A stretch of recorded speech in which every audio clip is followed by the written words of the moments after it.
Universitas Padang Gurun, Wilderness University. Mari saya ajak saudara membaca satu ayat di dalam Hosea. Kita baca dulu ayat ini. Sebab itu sesungguhnya aku ini akan membujuk dia dan membawa dia ke padang gurun dan berbicara menenangkan hatinya. Dalam kehidupan kita ada yang namanya proses padang gurun. Ini adalah proses Tuhan dalam kehidupan orang percaya. Teristimewa orang-orang yang akan dipakai oleh Tuhan, selalu Tuhan akan membawa untuk melewati proses ini. Tuhan Yesus juga pernah dibawa ke padang gurun, bukan? Mari kita melihat dari beberapa tokoh di dalam Alkitab bagaimana mereka juga pernah melewati atau bersekolah di Wilderness University ini. Mari kita lihat pertama pada kehidupan seorang Yusuf. Di dalam kitab Kejadian kita bisa membaca bagaimana Yusuf diproses oleh Tuhan sebelum dia menjadi penguasa di Mesir. Jadi kalau saya perhitungkan, Yusuf ini mulai dia remaja, dia mendapat mimpi, dan sampai dia naik menjadi penguasa Mesir, itu kurang lebih antara 13 sampai 15 tahun. Dan waktu yang begitu panjang itu dia lewati, sebagian besar ada di penjara. Tanpa kesalahannya. Dia tidak bersalah apa-apa, dia masuk ke dalam penjara.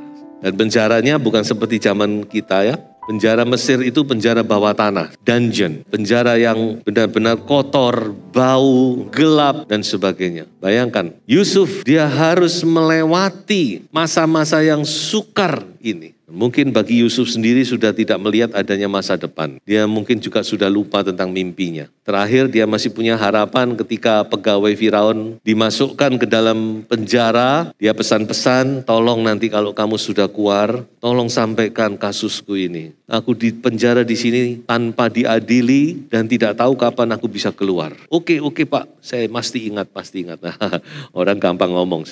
Begitu keluar, lupa, dilupakan. Tetapi Tuhan tidak lupa, amin. Seringkali manusia melupakan kita, tapi Tuhan tidak melupakan kita. Tuhan tahu persis keberadaan Yusuf. Tuhan juga tahu persis keberadaan saudara. Apa yang sedang saudara alami, dia tahu persis. Oleh sebab itu kita mau belajar untuk dengan sabar menantikan waktunya Tuhan. Coba saya ajak saudara membaca satu ayat di dalam Mazmur yang menyimpulkan apa yang Yusuf alami. Di dalam Mazmur 105, 18, 19 dikatakan mereka mengimpit kakinya dengan belenggu, lehernya masuk ke dalam besi. Sampai kapan? Sampai saat firman-Nya sudah genap dan janji Tuhan membenarkannya. Jadi ada waktu memang saudara-saudara yang memang Tuhan sudah menetapkan dalam kehidupan Yusuf. Sebelum Yusuf dipakai oleh Tuhan untuk menjadi penyelamat dunia. Dunia tanda kutip tentunya ya. Karena Mesir itu adalah negara superpower yang punya pengaruh besar kepada banyak negara. Yusuf harus melewati Universitas Padang Gurun. So itu kita mau belajar ya. Banyak anak Tuhan tidak sabar menunggu waktu Tuhan. Memang menunggu itu tidak mudah, saudara. Menanti itu tidak mudah. Banyak anak Tuhan tidak sabar menunggu waktu Tuhan dan mencari jalan sendiri. Nah, coba kita belajar dari kehidupan Yusuf. Bagaimana Yusuf dengan sabar, dia melewati hari-harinya. Dan pada saatnya ketika sudah genap, sudah pas waktunya Tuhan. Dalam sekejap mata, Tuhan angkat Yusuf menjadi penguasa di Mesir. Dan itu sesuatu mujizat. Karena Yusuf notabene bukan orang Mesir. Tapi dia bisa mempunyai kedudukan menjadi orang kedua di bawah Firaun. Luar biasa. Baik, sekarang kita masuk kepada contoh yang berikutnya, yaitu Musa. Dan saudara tentu sudah tahu keadaan Musa di dalam kitab Keluaran. Bagaimana Musa juga diproses oleh Tuhan di sekolah Padang Gurun ini. Di universitas dan memang di Padang Gurun dia, saudara. saudara. Berapa lama Musa diproses? Gak tanggung-tanggung, 40 tahun. Dari usia 40 ditambah 40 tahun sampai usia 80. Musa benar-benar dibentuk oleh Tuhan. Dan mungkin kita bertanya, kok lama ya? Musa kok lama sekali, harus 40 tahun ya? Saya tidak mengerti. Tapi mungkin memang untuk Musa, Tuhan mempunyai proses yang khusus. Musa seorang pangeran Mesir. Dia dipatahkan oleh Tuhan. Keakuannya, kebanggaannya, kehebatannya. Saya bisa menggambarkan Musa ini benar-benar orang yang hebat. Karena dia memang dididik. Firman Tuhan berkata dalam segala pengetahuan Mesir. Dia dididik sedemikian rupa di istana. Tuhan harus mematahkan itu semua. Sebelum Musa dipakai oleh Tuhan. Mengeluarkan bangsa Israel dari Mesir itu, Tuhan cuma butuh 1 malam. Sekarang bicara bangsa Israel ya. Jadi untuk mengeluarkan bangsa Israel dari Mesir, itu Tuhan cuma butuh 1 malam. Tapi mengeluarkan Mesir dari bangsa Israel, Tuhan butuh 40 tahun. Dan itu yang terjadi mungkin dalam kehidupan Musa. Tuhan butuh 40 tahun untuk membentuk seorang pribadi Musa yang penuh dengan kebanggaan, keakuannya. Dia merasa hebat sampai dia merasa tidak berdaya. Coba kita lihat before after. Nah ini adalah Musa sebelum masuk ke Universitas Padang Gurun ya. Di dalam Kisah 7 ayat 25 dikatakan, pada sangkanya saudara-saudaranya akan mengerti bahwa Allah memakai dia untuk menyelamatkan mereka. Tetapi mereka tidak mengerti. Jadi ini pertama, waktu Musa dia merasa dia bisa dengan kedudukannya, pengaruhnya, dia bisa menyelamatkan bangsanya. Dan dia merasa juga bangsanya akan bisa menerima dia. Makanya dia membunuh ketika ada orang Mesir dan orang Israel bertengkar, dia bunuh orang Mesir. Ya ini, karena dia merasa, nih aku harus menunjukkan sesuatu bahwa aku mampu. Tapi kita lihat bagaimana setelah Musa melewati Universitas Padang Gurun. Nah ini, tetapi Musa berkata kepada Allah, siapakah aku ini? Maka aku yang akan menghadap Firaun dan membawa orang Israel keluar dari Mesir. Jadi benar-benar Tuhan itu mematahkan segala kebanggaan-kebanggaan Musa. Dengan kehebatannya, Tuhan patahkan, Tuhan bentuk Musa sedemikian rupa. Sampai dia sendiri merasa tidak mampu. Sudah bisa membaca dalam Keluaran pasal 3, ketika Tuhan memanggil Musa, menugaskan Musa untuk mengeluarkan bangsa Israel, dia berdali-dali. Sebenarnya kalau menurut dia, kalau menurut dagingnya mungkin dia nggak mau. Sampai dia berdali-dali ngomong ini, alasan ini ditangkal oleh Tuhan. Alasan ini. Saya pernah sempat mencatat sampai 4 atau 5 kali sampai akhirnya Tuhan tuh berjengkel sama Musa. Karena apa? Karena Musa benar-benar merasa tidak mampu lagi. Aku nggak bisa Tuhan. Suruh orang lain yang lebih hebat. Aku sekarang udah tua, udah umur 80. Aku sudah nggak punya apa-apa lagi. Nggak punya keahlian apa-apa lagi. Bahkan ngomong pun aku ini kelagepan ya, terbata-bata. Dia sendiri ngomong, aku nggak pandai bicara. Bayangkan sudah seorang Musa, dia sampai berkata aku nggak pandai bicara. Siapa Musa ini sudah? 40 tahun yang lalu. Jangan main-main dengan Musa. Tapi itulah cara Tuhan. Kadang Tuhan menunggu kita menyerah. Tuhan menunggu kita merasa tidak mampu. Tuhan menunggu kita benar-benar merasa bahwa hanya Tuhan, hanya oleh kemurahan Tuhan, hanya oleh anugerah Tuhan. Di situ Tuhan baru pakai. Ini prinsip-prinsip yang saudara mesti mengerti. Ketika kita merasa mampu, Tuhan tidak akan pakai. Tuhan tunggu aja. Biarin aja proses berjalan. Sampai kita merasa tidak mampu.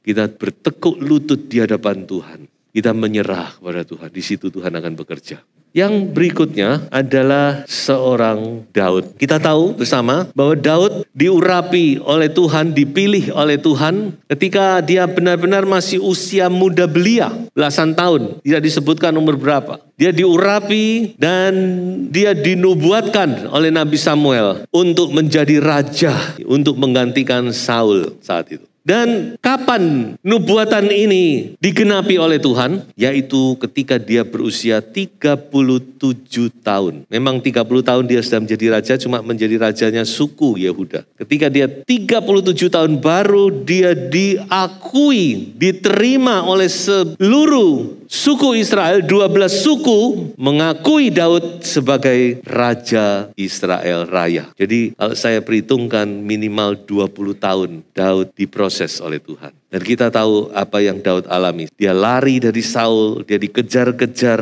Dia mengatakan, aku ini seperti anjing aja dikejar-kejar, mau dibunuh. Dia lari dari satu gua ke gua yang lain. Dia lari dari padang gurun ke padang gurun. Dia sembunyi di dalam hutan. Dia sembunyi, pokoknya dia benar-benar menjadi seorang buron. Padahal dia orang yang luar biasa, yang pernah menyelamatkan Saul dari tangan Goliat, kan? Tapi itulah memang proses yang diizinkan Tuhan. Kadang-kadang kita berpikir, kenapa ya? Kan Tuhan sudah bilang Daud mau jadi raja, kenapa? Kok Daud harus alami sekian lama baru Tuhan angkat dia? Daud harus menjalani proses yang panjang. Nah, itulah Wilderness University yang harus Daud jalani. Mengapa kok Tuhan izinkan Daud alami itu? Minimal ada 3 sebab. Ya, yang pertama yaitu untuk mendewasakan Daud. Jadi Tuhan tahu Daud masih perlu diproses oleh Tuhan. Baik karakternya, baik imannya, baik hikmatnya, dan sebagainya. Masih perlu diproses oleh Tuhan. Dan 20 tahun Tuhan pakai padang gurun untuk memproses Daud. Yang kedua, saya yakin supaya Daud tidak sombong ketika menjadi raja. Coba kalau Daud langsung saat itu diurapi, besoknya dia jadi raja. Wah, lain lagi ceritanya. Pasti Daud akan sombong menjadi seorang raja yang takabur, yang tidak bersyukur kepada Tuhan, yang merasa hebat dan pasti dia akan jatuh. Dan yang ketiga, saya percaya juga bahwa Tuhan izinkan Daud mengalami itu adalah untuk memberkati gereja Tuhan. Melalui proses yang panjang ini ya, kita melihat bagaimana Daud menghasilkan mazmur-mazmur yang luar biasa, yang bisa menolong kita, yang bisa menguatkan, menghibur kita. Jadi percayalah kepada kebaikan Tuhan, amin. Tuhan itu baik, amin. Kebaikan Tuhan itu tidak pernah berhenti bersinar. Saya katakan seperti matahari itu tidak pernah berhenti bersinar, tidak pernah terlambat terbit. Hanya kadang-kadang ketutupan awan saja. Satu kali saya mau jalan-jalan pagi, saya pikir, waduh kok mendung ya, males keluar dah. Saya senam-senam di pelataran rumah. Sebentar lagi matahari keluar, susah. Di situ saya sadarkan, nyata matahari itu bukan gak terbit. Seringkali kita bilang, oh gak ada matahari. Oh gak olahraga, gak ada matahari. Ada matahari gak, saudara? Ada. Matahari terbit tidak pernah terlambat 1 menit pun. Hanya tertutup oleh awan. Kebaikan Tuhan juga senantiasa menyertai kita. Amin. Mari kita bisa melihat itu. Haleluya. Yang berikutnya adalah Rasul Paulus. Tidak usah diragukan lagi bagaimana Rasul Paulus ini sudah menjadi berkat bagi gereja Tuhan. Khususnya orang-orang non-Yahudi. Karena dia adalah rasul untuk bangsa-bangsa lain. Separuh dari perjanjian baru itu adalah tulisan daripada Rasul Paulus. Dan kadang-kadang kita membaca riwayat Rasul Paulus, kalau apalagi sudah membaca kisah Rasul ya, sebenarnya tak habis ini. Sepertinya begitu saja. Tidak begitu. Yang kita baca itu kan ringkasannya. Tapi proses yang dijalani Rasul Paulus itu panjang. Sampai dia dipakai Tuhan, itu panjang. Coba kita lihat. Ini saya ambil dari buku-buku tentang kehidupan Paulus. Di sini kita bisa melihat bagaimana hidup Paulus itu. Paulus itu dipanggil Tuhan, bertemu dengan Tuhan di perjalanan ke Damsyik. Itu kurang lebih tahun 33 Masehi. Umur berapa kita nggak tahu. Jadi umurnya Paulus itu nggak beda-beda jauh dari Tuhan Yesus. Ya jauh, dia lebih muda. Nggak tahu lebih muda berapa tahun. Dalam perjalanan ke Damsyik untuk menganiaya orang Kristen. Sudah tidak ada lagi yang mampu membendung Paulus. Tidak ada yang mampu membendung Paulus. Tapi masih ada Tuhan. Amin. Kalau manusia sudah tidak mampu, Tuhan masih mampu. Amin. Haleluya. Saudara imani ini. Manusia kadang sudah tidak mampu. Tapi Tuhan kita sangat-sangat mampu. Kemudian Paulus sendiri menulis di dalam Galatia pasal 1-17.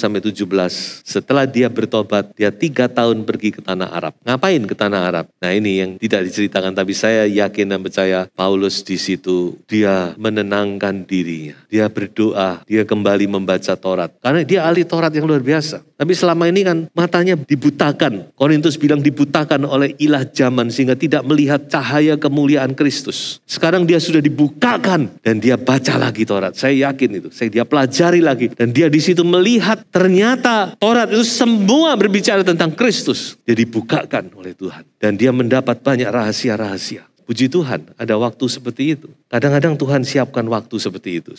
Kemudian setelah dari tanah Arab, apa Tuhan langsung pakai Paulus? Tidak. Tahun 37 sampai 47 Paulus live in obscure. Artinya dia tidak dikenal oleh siapapun. 10 tahun dia melayani di Tarsus. Kemudian dia diajak oleh Barnabas ke Antioquia. Dia melayani sebagai hamba Tuhan yang tidak dikenal siapa-siapa. 10 tahun dia mengajar, dia dilatih skillnya. Tentu dia mendapatkan hal-hal yang baru dan seterusnya. Dia disiapkan oleh Tuhan sampai tahun 47. Tuhan berkata, now it's time for you to go. Waktunya untuk kamu pergi. 10 tahun kurang lebih kita melihat di dalam Kisah Rasul 13-20.